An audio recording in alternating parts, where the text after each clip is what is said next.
माननीयों की एक ऐसी मर्यादा, सम्मान में उन्हें माननीय कहा जाता है, लेकिन अक्सर दूसरे के सम्मान में ये माननीय अपनी मर्यादा क्यों भूल जाते हैं। लोकतंत्र में सरकार और उसकी नीतियों का विरोध करना एक स्वस्थ लोकतंत्र की निशानी है। विपक्ष की भूमिका सरकार को रचनात्मक सुझाव देने के साथ साथ समय समय पर चेताने की भी है, लेकिन कभी कभी विरोध के नाम पर हमारे माननीय मर्यादा लांघ जाते हैं और ऐसे आप शब्दों का इस्तेमाल कर देते हैं जिससे न केवल उनकी पार्टी की करकरी होती है, बल्कि कहीं ना कहीं लोकतंत्र का सर भी झुकता है, लोकतंत्र भी शर्मसार होता है। बात केवल माननीयों तक ही सीमित नहीं है। जब संवैधानिक पदों पर रहे लोग आप शब्दों का इस्तेमाल करने लगे तो क्या कहेंगे। आज पूर्व राज्यपाल अजीज कुरैशी और यूपी के पूर्व कैबिनेट मंत्री मनोज पांडे शब्दों की मर्यादा लांघ गए। राज्यपाल जैसे संवैधानिक पद पर रहे अजीज कुरैशी आज एसपी नेता आजम खां के परिजनों से मुलाकात करने रामपुर पहुंचे थे। आजम की पत्नी से मिलने के बाद अजीज कुरैशी ने आजम खां पर प्रशासन की तरफ से की गई कार्रवाई को लेकर मुख्यमंत्री योगी के खिलाफ अभद्र भाषा का इस्तेमाल किया। सरकार लगी बीजी हो या कोर्ट तक मंजूर कर दी जाए, मतलब एक के बाद एक मुकदमा कायम किया जाए, जो छोड़ जाए ये गवर्नमेंट लग जाए दोबारा रिवाइव कराने के लिए उसको अभी शैतान की और लड़ाई रही है, मतलब राक्षसों की, राक्षस शैतान खून पीने वाले दरिंदे, तो एक तरफ वो है एक तरफ इंसान है, मतलब उनकी लड़ाई है, जो उसमें होना है हो रहा है। रायबरेली में समाजवादी पार्टी के नेता और पूर्व कैबिनेट मंत्री मनोज पांडे का ये वीडियो वायरल हो रहा है, जिसमें वो जनता को महामूर्ख कहते नजर आ रहे हैं। वायरल वीडियो में लोगों से बात करते समय मनोज पांडे ने बीजेपी नेताओं के खिलाफ अभद्र शब्दों का इस्तेमाल किया। और ये जनता कैथोल की महामूर्ख जनता, मूर्ख मुंह पर कह रहे हैं, महामूर्ख जनता, कहीं मैं लाश की कसम, भाइयों बहनों,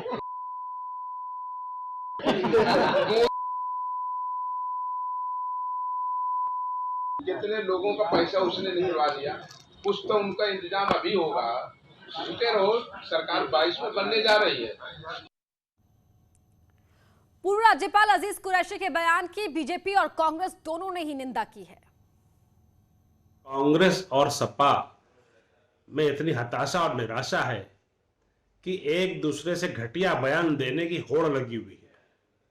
कांग्रेस के नेता और पूर्व राज्यपाल अजीज कुरैशी ने आज मुख्यमंत्री योगी आदित्यनाथ को शैतान और खून पीने वाले दरिंदे से जो तुलना करी है, ये इनकी मानसिक दुर्दशा और हताशा का परिचायक है।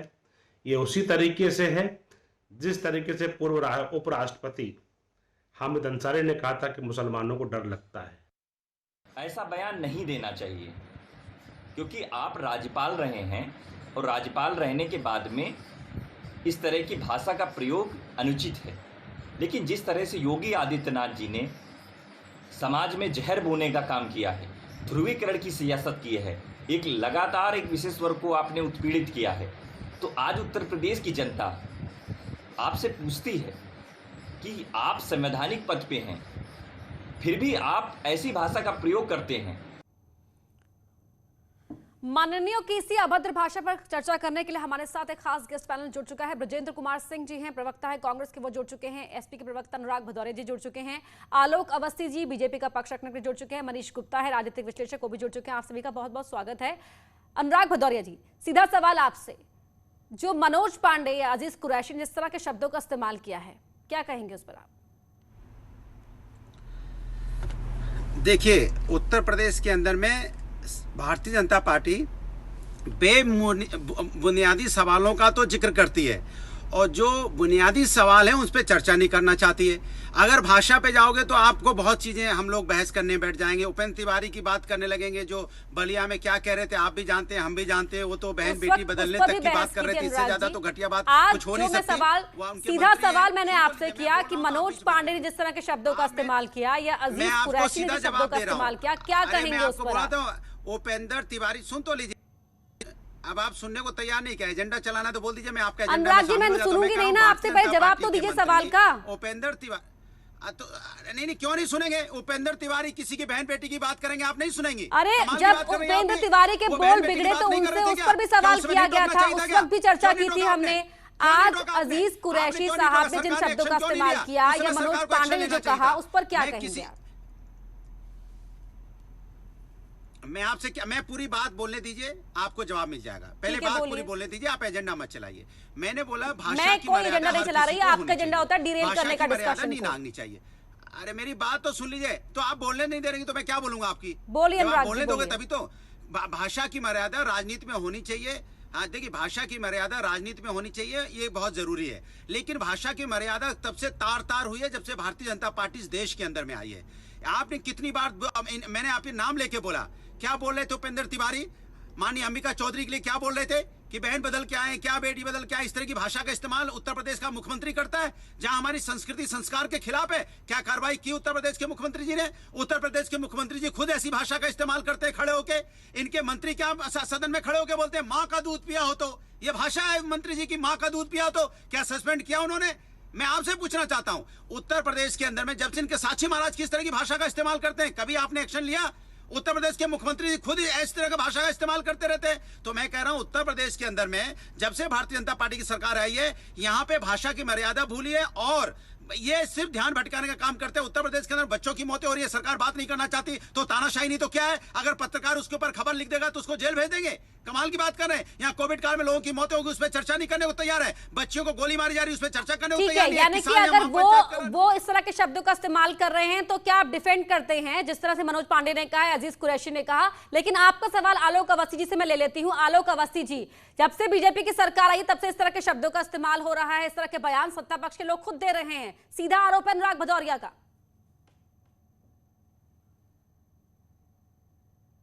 अपर्णा जी, इस तरह के बयान तब आते हैं जब उस पार्टी के नेता अपने नेतृत्व से हताश और निराश हो जाते हैं, उनको कोई आशा नहीं रहती है, तो अनर्गल बयान आते हैं। जिस तरीके से पूर्व राज्यपाल एक संवैधानिक पद पर रहते हुए अजीज कुरैशी जी ने जो कहा योगी आदित्यनाथ की तुलना शैतान और खून पीने वाले दरिंदे से करी है, इससे घृणित और घटिया बयान कुछ नहीं हो सकता है। और वही उनके नेता जो पूर्व मंत्री रहे मनोज पांडे जी, बड़े बड़े नेता है इनके यहाँ समाजवादी पार्टी के, वे प्रधानमंत्री की माता जी के लिए जो इतनी उनकी एज हो चुकी है, प्रधानमंत्री स्वयं जो है काफी वरिष्ठ हैं, उनके लिए अमर्यादित शब्दों का प्रयोग जिसको मैं दोहरा भी नहीं सकता। और जहां तक कि जनता को महामूर्ख बताना, क्या जनता वो महामूर्ख थी जिसने जो है आपको सत्ता में दी थी? इस तरह का उनको सर्टिफिकेट देना। और इसके ऊपर सबसे बड़ी बात, अखिलेश यादव की चुप्पी और राहुल गांधी की चुप्पी इस तरह के बयानों को बढ़ावा देती है। जिस तरीके से आजम खान ने जिस समय जयप्रदा जी के अंता वस्त्रों की चर्चा करी थी, उसके रंग की चर्चा करी थी और अखिलेश यादव चुप रहे थे, तो ये नेतृत्व की हताशा है, यही इनकी रीति नीति है, इसी तरह का समाजवाद है। इसकी घोर निंदा की जाती है और जनता जो है 2022 में सबक जरूर सिखा देगी ऐसे नेताओं को। ब्रजेंद्र कुमार सिंह जी, किस तरह की हताशा है ये?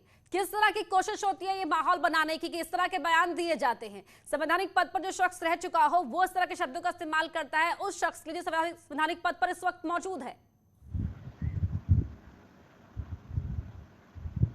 देखिए, श्री अजीज कुरैशी जी संवैधानिक पद पर थे और उन्होंने जो कुछ भी कहा है वो अमर्यादित है, भाषा की मर्यादा में नहीं है।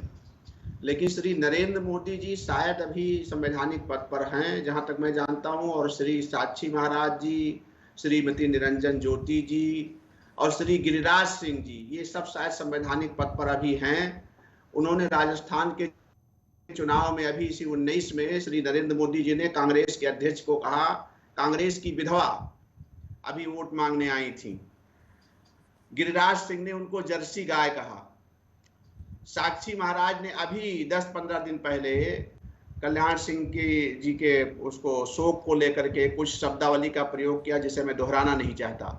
तो भाषा की मर्यादा सबके लिए मायने रखती है और राजनीति में शुचिता होनी चाहिए। हम सबको मर्यादा में रह करके विपक्ष का विरोध करना चाहिए। ये चुनाव सरकार की उपलब्धियों और बनाम जो नाकामियां हैं सरकार की उस पर होना है, भाषा पर नहीं होना है। हम उनको गाली दे, वो हमको गाली दे, इससे न कोई चुनाव जीतेगा न हारेगा।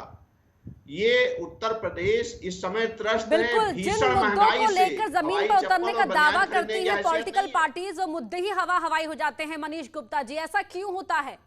मैडम 90% लोग अपने उज्ज्वला की रिफिलिंग नहीं करा पा रहे हैं। विजेंद्र कुमार सिंह जी, लौट रही हूँ आपके पास सर। मनीष गुप्ता जी को भी शामिल कर लेते हैं डिस्कशन में।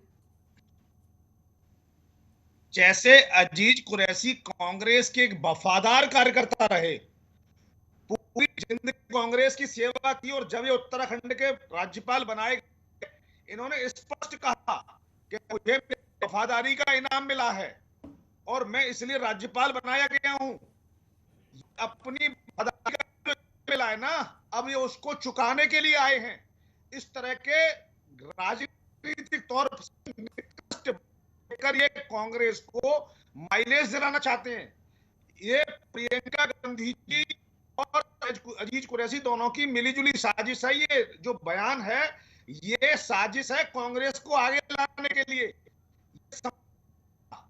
और कहीं ना कहीं जिस तरीके से बिना मामले को जाने और समझे इन्होंने आजम खान को सपोर्ट करने की कोशिश की है, मुझे उत्तर भारत के पूर्व उपराष्ट्रपति हामिद अंसारी याद आ जाते हैं कि सिर्फ मजहब के नाम पर आप क्लीन चिट ले लेते हैं, और जो व्यक्ति संवैधानिक पद पर हो उसको आप दरिंदा कहते हैं, खून पीने वाले कहते हैं।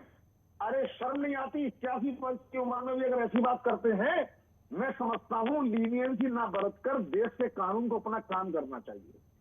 हमें ये समझ लेना पड़ेगा कि देश में लोकतंत्र है, आप अपनी बात कहने के लिए स्वतंत्र हैं, लेकिन आपकी आजादी सिर्फ वहीं तक है जहां दूसरे की आजादी का ना होता हो। और आप राज्यपाल रहे हैं, और कितनी संस्थाओं के, उर्दू अकादमी के आपको अध्यक्ष बनाए, कितनी संस्थाओं के आप अध्यक्ष उपाध्यक्ष वगैरह रहे हैं जी। आपको ऐसी बातें करना सीधे सीधे ये बताता है कि इसके पीछे कोई ना कोई ठीक है। अनुराग भदौरिया जी, सत्ता पक्ष हो या विपक्ष हो, नेताओं के बिगड़े बोल तो अक्सर बयानों में आते हैं, सुर्खियां बनाते हैं, लेकिन मुद्दों पर उतरने की बात करता है विपक्ष।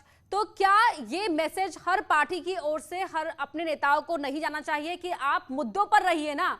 मुद्दों पर बात करते करते इस तरह के बयान देने की जरूरत क्या है कि इससे माहौल कुछ और ही बन जाए, हम चर्चा किसी और बात पर ही करने लग जाए? देखिए, अच्छा हुआ कि आपकी भाषा शैली बदल गई, आपने बीजेपी को भी शामिल कर लिया इसमें। ये स्वच्छ परंपरा होनी चाहिए। यही पत्रकारिता होती है कि भारतीय जनता पार्टी के नेताओं की जो भाषा शैली बिगड़ी है जब से बीजेपी की सरकार आई। मैंने उपेंद्र तिवारी का नाम लिया, बहन बेटी पे उतर गया, इससे गंदी बात तो नहीं हो सकती।